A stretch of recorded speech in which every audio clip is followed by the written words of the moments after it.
Hello, everybody, and welcome on in a Touchline Table Talks. We are back with another episode this week. The World Cup is all fired up, and it's been tremendous so far. I am Martino Puccio. Alongside me is my co-host who makes his return after last week, Matt Santangelo. Shout out to our very good friend, Roberto Rojas, who stepped in and gave us a great episode.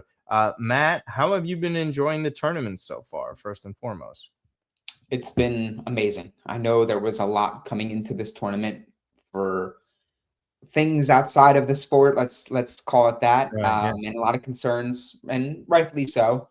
But I think once those games kicked off, and you've seen the first group of matches play out, and everything else in between, like the videos, celebrations, and things like that, I think it's been for me an amazing World Cup so far. And obviously, aside from just even the football stuff, which we will talk about, it's great to see everyone come here to North America, United States, and really celebrate this beautiful game.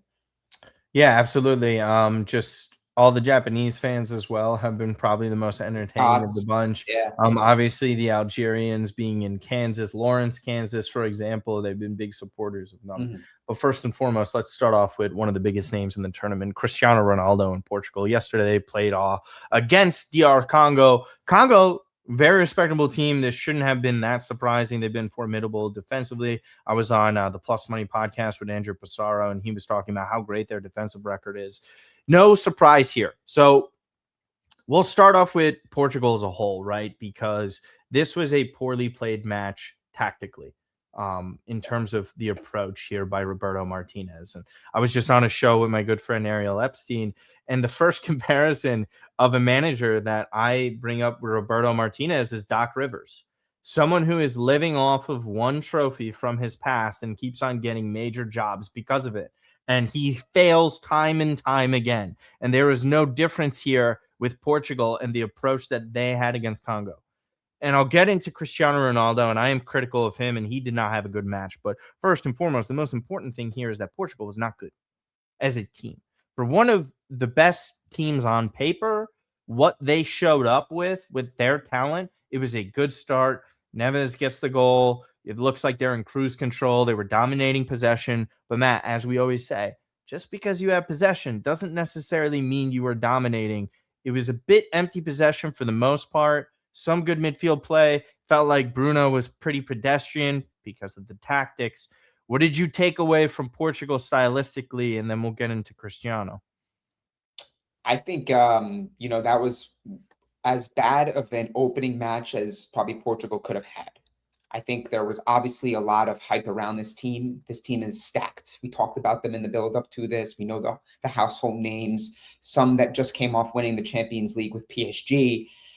There was expectation. I actually had them as one of my sort of dark horses / like outside right. favorites for this, because I liked this team is from a balance standpoint. But this match and the way it played out was very damning, and I think very concerning if you're a Portuguese fan. I'm not saying they're not going to get out of their group. I'm not going to say they can't make a deep run, but I think there were clear cracks, clear flaws within this team, especially with the coaching side, as you mentioned, where they could be had. And to your point, credit to Congo for actually playing them straight up. And people talked about, they sat back and they didn't really play. And, when it gets to that sort of match, it can be very difficult to break teams down. Portugal had the possession advantage, yes. But if you look at shots, they were about even. Congo actually had one more shot on target over Portugal, and empty possession, to your point. Mm-hmm. That's what it felt like with Portugal. They had almost 800 passes, whereas Congo had around 200. So Congo were really showing their hand, and they're saying, hey, we're going to play you. We're going to try to take chances and risks forward. And you saw that constantly. As soon as they got the ball, vertical. Let's go deep. Let's push forward. Let's try to get a goal. They weren't playing even when the game was 1-1 to draw. They wanted to win this game, and they nearly did. So credit to Congo and some of these other nations that are actually coming up against these powers and saying, we're going to play football. We're going to leave it on the pitch, and we're going to give you everything we have and not play with fear. Yeah, I think that was the exact perfect approach that they had. And for me, total lapse of, ideas from Roberto Martinez. I thought some of their wingers, looked a little bit better. I thought Conceição was pretty decent, all things considered. He was at least being direct and having actions. I think with the balance of the Bernardo Silvas and the Bruno Fernandes on the field at the same time don't coincide with Cristiano Ronaldo. So Cristiano Ronaldo is the subject of huge discussion with this. It is fairly obvious he is not the same player. We know he's 41 years of age. Everybody understands this. We know that the options on the bench aren't that much better than him, if at all. And necessarily, is that his fault? No. But what I will tell you is that I'm sick and tired of having to sit here and listen to people make excuses for this guy time and time again when he's clearly not good enough. He stole a goal or opportunity from Bruno Fernandes in the first place. They did every single time they're taking a set piece on a corner kick, which their set pieces were terrible. They're trying to force him the ball every single time because he is pretty good aerially. We understand that. But like to what Thierry Henry said in the post match is that your team needs to score a goal, not you. And it feels like most of the time he's trying to hijack certain moments. His link up play stinks. And I understand people are highlighting, oh, well, he's not supposed to press on possession or because, they have so much possession. He doesn't really need to. Yes, he does. He still needs to do that. You need to be so much of a threat that things need to change up or open up for other players. Congo is literally sitting there in the post-match saying that they changed up nothing defensively or did anything special to defend Cristiano Ronaldo.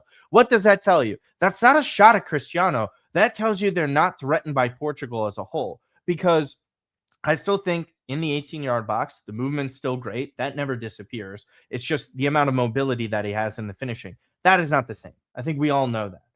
But for me, his link-up play is weak. Every time he is flirting with being offside because he cannot run in behind defenses anymore. That's a huge part of it. For him to make runs, he needs to be in top shape. You notice how he's 5 yards offside, and I know other players do this, but not to that extent. If you watch him closely in these games, he is struggling mightily.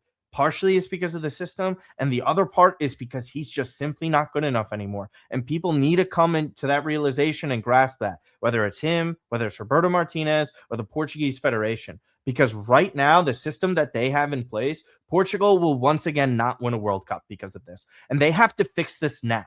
They could get out of the group. They could advance. They cannot survive this way. It won't work.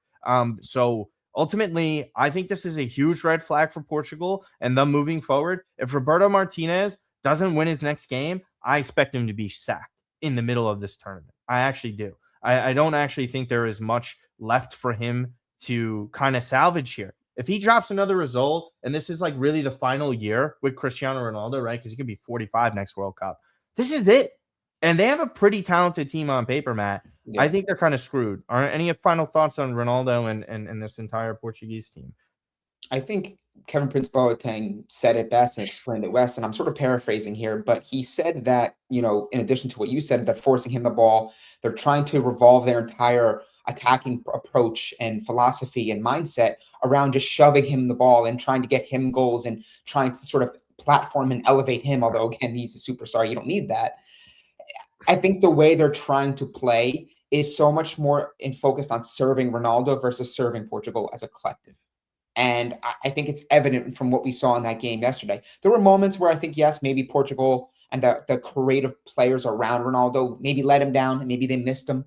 But right. I think to your point, and I think it goes back to what Kevin Prince Boateng is saying, he needs to be in a position where he needs to kind of take a step back and be a player that comes off the bench in the last 15, 20 minutes. Maybe the game's level, and now you're going to, maybe rely on crosses into the box or corners or set pieces and let Ronaldo be that freakishly good athlete he is aerially to be a threat that way. Because I think the way that he plays currently, the way his game sort of translates now, it's not suitable to having success at the international level. It can get away with it now, Al Nassr, and he scored a ton of goals, but you're seeing how these teams come up against Portugal, and they know how to play him. They know what the blueprint is, and Congo, credit to them. I mean, confidently saying we respect him, but we just don't think he's that guy anymore that can do what he did years ago. And I think that's a real problem, and it's going to be a big focus and point of discussion. Does Roberto Martinez do the unpopular amongst Portuguese fans and say, I'm going to put in a Ramos in, or I'm going to put maybe a João Felix as a false nine. It's going to be interesting to see how they refuse to do it, and he's also mentioned it in his quotes post match, saying, "I am not taking out one of the greatest goal scorers of all time. We needed a goal," and it's like, brother, fine, live and die by the sword then. Because I agree with this. It's also a little difficult with substitutes too. So, like, say you bring Ronaldo off the bench, you also have Leao off the bench. Two people who are not going to work off the ball. Yeah. And when you're subbing those guys on, you realistically need goals. So I think they need a mix and match. Either Leao has to start and Ronaldo sits too. Like, just these are just examples, right? Because you want to try and use their best player. Leao does not look like he's in this. Like, it just doesn't. This is not the same player. His first touch was terrible. He doesn't have that burst. He's not beating guys 1v1, which he usually does with ease. There's clearly an injury still there. We all know this. But if that's your option off the bench, I am concerned. Conceição is clearly the best player that came off the bench yesterday to make an impact. I think Bernardo Silva needs to come off the bench to make an impact as well. The Bruno Fernandes has to be the focal point of this attack and this team. And sure, you have the problem with Gonçalo Ramos is not the most consistent of players. We saw what happened when he scored all those goals in the World Cup, and then they obviously lose their next match.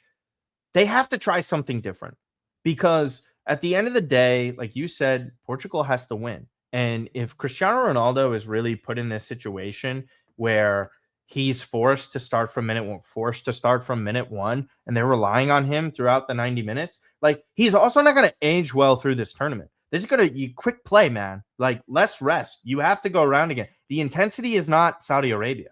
It's a very different flow here. And if you're, again, dependent upon that, and the opponents will only get tougher as this tournament goes, I'm curious. I think Ronaldo can still make an impact, but it has to be the right situation and time. I'm not convinced Roberto Martinez knows what to do with it. Like, he is literally a dead man walking. There's also been reports. Yeah. The reports, too, are saying, like, it doesn't matter what he does. He's getting fired. It's like, then what are we doing here? I would have just actually hired Hervé Renard before he went to Tunisia. Like, I actually would have done that. It's a dire situation, but nobody should be surprised by the Portuguese Federation. This is what they've done. They've tinkered and wasted pretty talented teams with managers that have no business being at this level. So that's kind of the situation with Portugal. Not much changing. Polar opposite for Leo Messi in Argentina. I mean, this was dominant. Matt, first I'll start with you. Should he have been sent off? You can make a case, right? You look at it in slow-mo. You look at where his studs were on the on the ankle of the opposing player, and I think you can make the argument. Yes, I don't think Messi strikes you as a malicious player. I don't think there was intent there, but regardless, I don't think anyone's intent is to commit a red card, right, or a possible red card offense.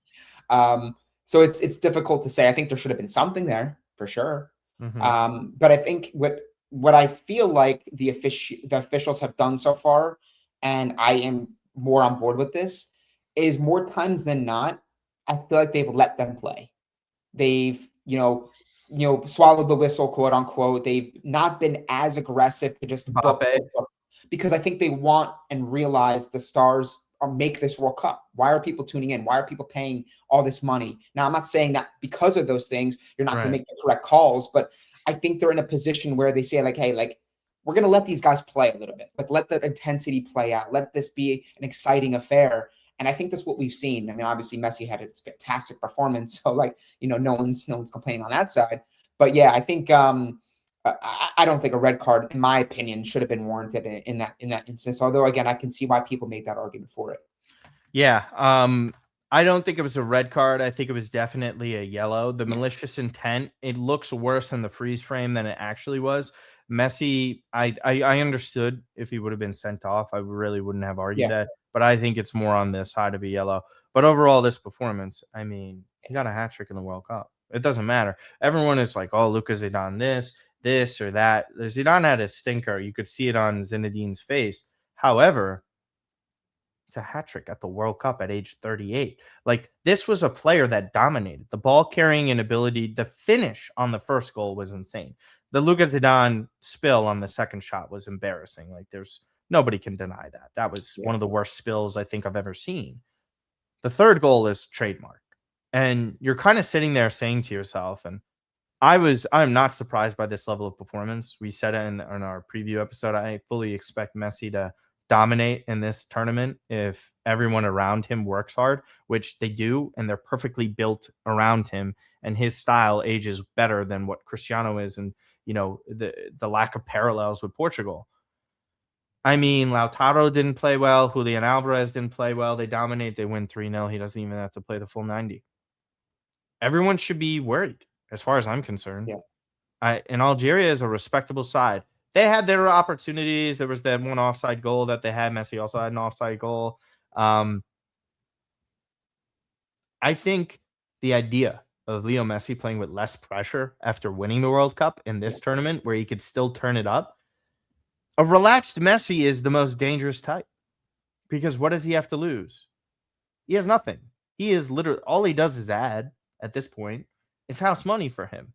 And a house money Argentinian side that are still one of the best in the world, if not the best, are terrifying for everyone else. Now, I don't think they're the clear-cut favorites to win. I think Germany looked fantastic. England looked fantastic. We'll talk about some of the favorites, Matt. But this version of Messi should surprise nobody in terms of how he's aging. He is that style of player. So do you think Messi can win the golden ball at this tournament? Messi is without question in contention for a golden ball and much more at what could be his last World Cup. Although, again, I think that you can make an argument he can probably play another one because the technical brilliance, the genius, the magic is still there at 38, soon to be 39.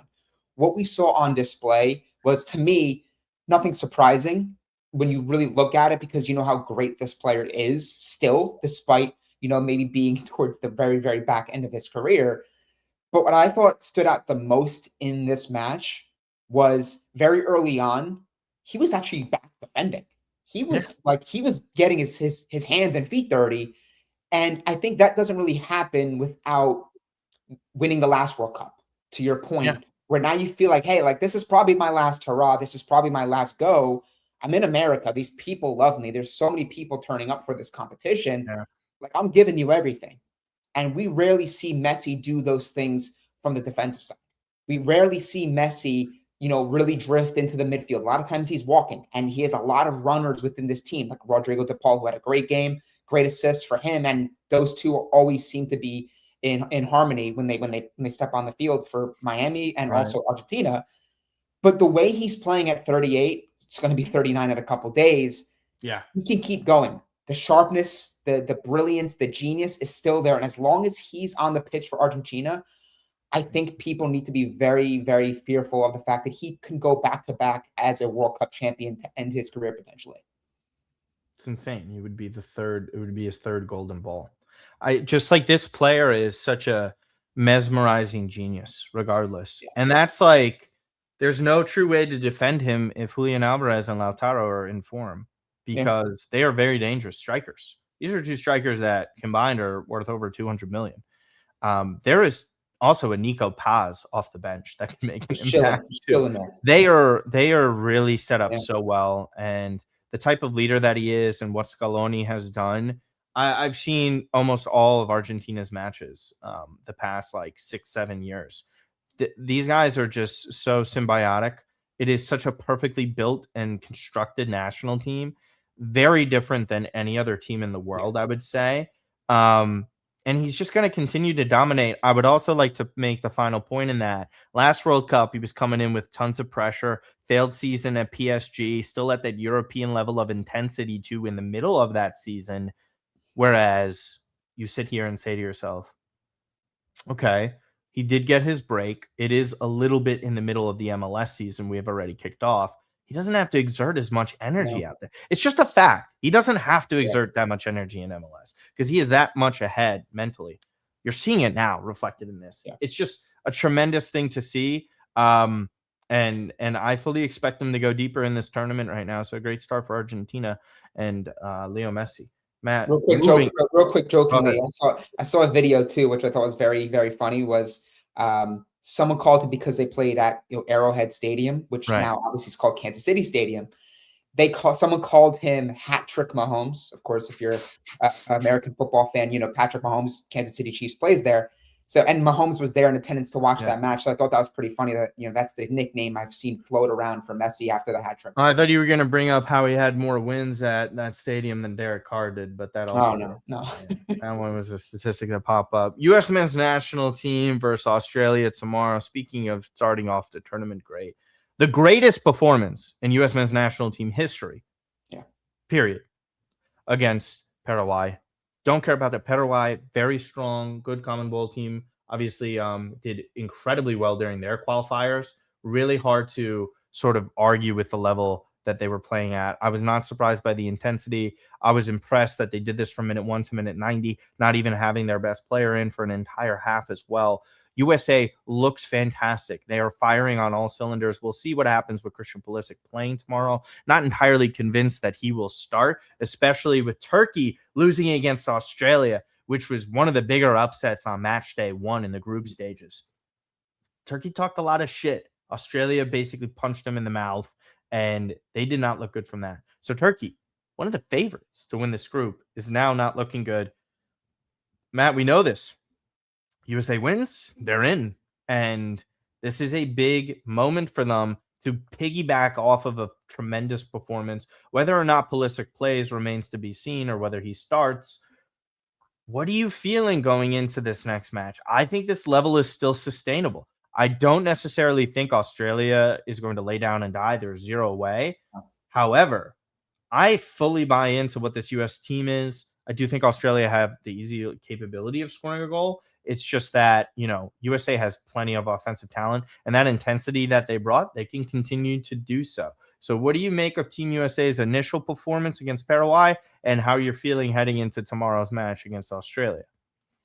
USA had a dream performance in their opening match. I don't think anyone could argue that, right? They came up against a team in Paraguay who had a really good World Cup qualifying phase. I think people really sort of misprofiled how good they are and how good they've been defensively, and some of the big teams they knocked off in the last, 8 to 12 months, right?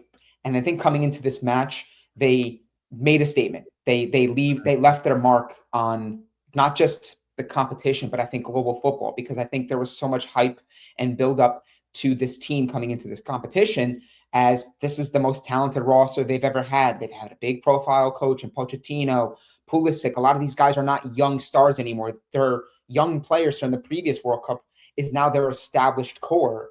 And I think there was obviously always going to be that built-in pressure as a host nation. Right. But for them to come out with the performance they did, I thought was very, very impressive. And I think coming into this match against Australia, I think the pressure only continues to mount, because I think people are going to look at this performance potentially coming up and say, was that opening round performance more of a fluke? Was it more of that adrenaline rush kicking in? You're playing in LA, you're playing the opening match, you have things going in your favor. But if they come out with a performance that is somewhat close to what we saw last week, and they handle Australia with all this stuff surrounding the media build up with Australia saying they really want to win this game, like they want to beat USA badly, it feels like there's always that built-in pressure, that built-in rivalry now with this sort of matchup. And I think if they're able to deliver a great performance and book their spot in the next round, I think it's going to send a big message to those that are vying for this title, that USA is not to be messed with. They're not to be played around with. I'm not saying they're the favorites. I'm not saying they're a team that now all of a sudden, if they beat Australia, they're going to win the World Cup. But I think people sort of cap them as being a team that's like a round of 32, round of 16. And if they sweep through their group phase and they do it so in a way that we saw on the first match against Paraguay, I think it's going to really raise the stock and confidence level that this USA team can really make some noise deep in this competition. Yeah, always going to be matchup dependent, but just stylistically, I think that they need to be revered for their work. This is like unironically the funny thing that people discuss about how USA need to use their best athletes. They're actually doing it. Like Pochettino is applying the athleticism that is involved in this U.S. men's national team and pressing. Again, I think there's going to be issues in possession at times against better suited teams, not in this group stage necessarily. Yeah. I think the defense, we already saw lapses against Paraguay. That is going to happen. They're going to be shootouts with this kind of stuff. And I think Team USA is so well equipped for it. They're flying high after that first win. And after their two friendlies as well, which I don't take away too much from friendlies, but Senegal and Germany were good enough performances that they felt confident that they could build off of after not really having that consistency of not having to have important qualifiers or major matches where we know some players were trying to just stay healthy for this moment in time, much like Christian Pulisic. And they're just coming out, playing that consistent level of play and showing that this is actually going to be and should be the best U.S. men's national team of all time. And they still have that ability. Great 4-1 win. What is your prediction against Australia? I'm going to go with a 2-1 victory. It could be 3 goals for Team USA. But yeah, I fully expect them to concede. Not going to be an easy one, but I fully expect that intensity to keep on going forward with this team. I'm going to ride with that same prediction and go 2-1. I think what we saw from Christian Pulisic, who looks like he's going to play. I know the status has been kind of evolving throughout the week, but it looks like that calf is going to be ready to go for this match. Right. And I think with him specifically, I think it's worth pointing out that there's so much pressure on him as an individual within this team because he had a very down 2026 for Milan. They capitulated. They didn't get top 4. Then you've also had some other off-field stuff regarding his relationship. And now you have an injury potentially coming into the second game.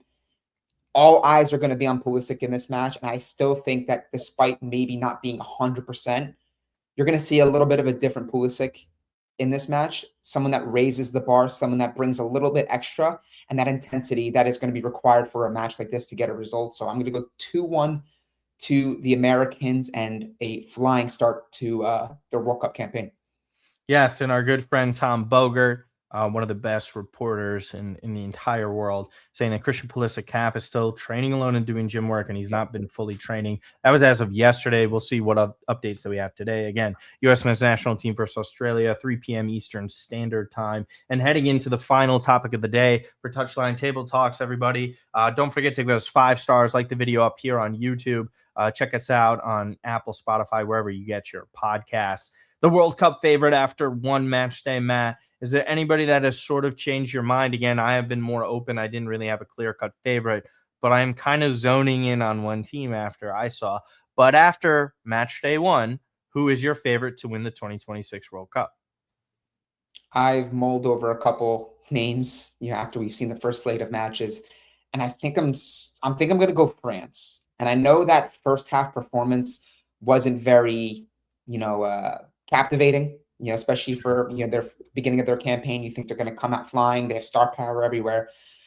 But I think there's something extremely dangerous about a team that coming out of a halftime break can turn it on and can turn it on very highly. And you have guys like Mbappe who, this is a player that 2 great goals, Olise, there's names across this entire team. And even in matches where they're not playing well, when you have stars like they do, the game can flip like that, and it can go very quickly in the other direction. So I think when you have that ability to do what they did in their first match, I think you have to respect that. I love what Argentina did. I love even what Germany did handling Curacao. I know it's Curacao, and they scored 7 goals against a team that's probably one of the weakest, if not the weakest. But I think France are going to grow within this tournament. And I think the abundance of quality, especially in the attack and even the defense, I think it's going to really show itself to be very difficult to break down. And I think they're my favorites right now. Honestly, unbelievable performance in that second half. Yeah. Mbappe could have had a hat trick. They're like the individual quality, Olise and him are still arguably the 2 best players in this tournament, or one of. Again, I keep saying it. The Mbappe hate is overstated in this tournament. He had a really good year at Real Madrid. I understand the narratives around him because PSG won back-to-back Champions Leagues without him. I get it. He's still the best. They've got to back-to-back World Cup finals with him. He's been a juggernaut each time with France. This guy proves it once again. He's on his way to being the leading goal scorer all time in this competition. Stop backing off and bashing the guy. Lackluster performance, sure. Senegal's still AFCON champions. These are not slouches. And they weren't even that bad. He messed up a couple touches in that first half. If anyone had watched that game in Jersey, right by your hometown, that wasn't necessarily that bad of a performance. Sure, you would like a little bit more out of that midfield, a little bit lackluster, but look what Olise can do. on any moment. Like, they're terrifying. Their fullbacks are still really good. Theo Hernandez still maybe not at his best at what he used to be. We know that. But Mbappe, any moment, anytime, he is a killer. He's a force of nature. He is sensational. But with that, for me, England. I was so impressed by England. I think heading into the tournament, their biggest addition is Thomas Tuchel. I think Tuchel is so built for this. Now, I do question some of his selections and lack of call-ups or not call-ups, but the way they were playing yesterday was actually some of the best that I've ever seen England in an international tournament. Croatia is sensational. I know Luka Modric gave away a penalty, still got some of that Milan stink on him. It's unfortunate. And then the retaking of the penalty. Harry Kane's header was great on his second goal to grab his brace, but it's the dynamic play of Jude Bellingham bringing Marcus Rashford off the bench. Yeah. The absolute dynamic play of just like Saka linking up with Rashford. They are dangerous. I know they conceded 2 questions at center backs and defensively. Absolutely was confused why Harry Maguire didn't get a call up. Pickford's still their goalkeeper. We spoke with our good friend Pep Barisha about that. It is a negative. However, I am coming away after watching that first match day, given opponent, given talent on paper, and who probably needed to play the best out of all the favorites, considering their history and lack of winning, was England. And I was very impressed. I know the 2 goals were conceded. I get this. Croatia still played very well. They're a threat. They're a really good team. That's not one of the like slouches again, like where France is. They're battle tested here. England could have had 6 goals, 7 goals. Yeah. This was a really strong performance. And I think they have a different demeanor to them in this tournament and look that they have. Because it's not just like, can England be good? Which was a question of the past 20 years leading up until the 2018 World Cup, I guess you could say. 2022 is lackluster. And then you're starting to say, okay, well, it seemed like that the run that they had in 2018, 2020 was kind of carried over into 2022, where I'm drawing a blank on the manager right now out of nowhere that was leading. Southgate? Yeah, Gareth Southgate. Geez. Southgate seemed to have run his course by 2022, where it just seemed like they needed a new voice in there. And Southgate, I thought, did tremendous. All things considered, getting England to their first final in a very long time, nearly winning there on penalties. Not a great 2022 performance. They ran into France, the team that made the final. With this, they need to come out firing all cylinders. Play was fluid. I thought it was great. England looked really good in that 4-2 performance. For me, taking away out of all the favorites. Now, as far as teams that disappointed me, that are kind of considered favorites, I guess you could say Portugal would be at the top of the list for me. Brazil. I would also state, that I was going to say about Brazil. I wasn't big on them heading into this tournament. I still question them greatly. Morocco, also a phenomenal opponent. But the performance from Brazil, I wasn't entirely convinced. Go ahead. Yeah, Brazil were very flat. And I think, look, when you looked at the way this team was constructed by Carlo Ancelotti, you knew obviously the decision to bring Neymar was going to be a big talking point. And looks like he's going to miss the second game against Haiti. And he didn't play the first game. And he looks like he's kind of there just to be like, hey, I played for Brazil. I'm Neymar. I'm a global superstar. Right. There's a good chance we actually don't see him play. There's a really good chance we don't. He's not playing against Haiti, yeah. No, that's 2 games, right? So I think what I've seen from their entire performance, it doesn't seem like a cohesive group, a team that's playing together. There's a lot of individual quality, and they scored that goal from Vinny Jr. That was individual quality, but as a collective, as a group, I didn't see anything in their performance that gives me confidence that they can make a very, very deep run. Now, obviously, your individual quality, like they have France and some of these other teams, it'll get you through the initial phase because the quality is going to show itself and eventually prevail.